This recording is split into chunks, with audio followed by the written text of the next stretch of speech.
الحمد للہ رب العالمین والصلاة والسلام علی نبینا محمد وآلہ وصحبہ اجمعین۔ واٹس ایپ پہ ایک دعا شیئر کی جا رہی ہے۔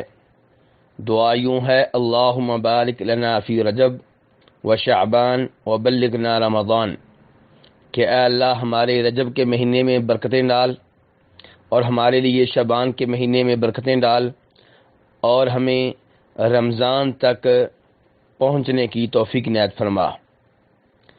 یہ دعا نبی علیہ الصلوۃ والسلام سے ثابت نہیں ہے۔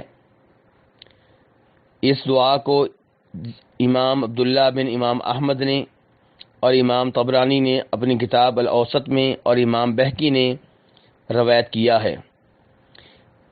اس دعا کو نبی علیہ الصلوۃ والسلام سے نقل کرنے والوں میں ایک راوی ہے زیاد النمیری، یہ بھی ضعیف ہے، اور پھر ایک راوی ہے زیدہ بن ابی الرقاد، یہ پہلے سے بھی کہیں زیادہ ضعیف، ناقابل اعتبار، ناقابل اعتماد ہے۔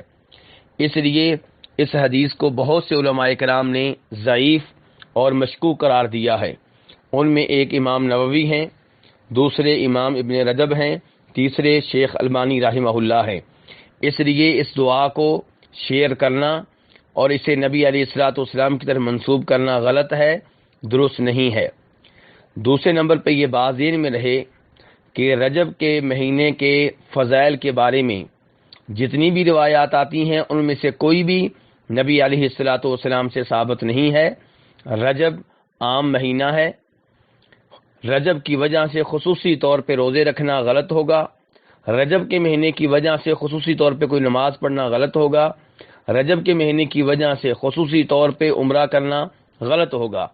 البتہ یہ بات درست ہے کہ رجب کا مہینہ حرمت والے 4 مہینوں میں سے ایک ہے، لیکن اس کا روزوں سے، عمروں سے، نمازوں سے کوئی تعلق نہیں ہے۔ اللہ رب العزت سے دعا ہے کہ ہمیں صحیح معنوں میں دین اسلام کو سیکھنے کی توفیق عنایت فرمائے۔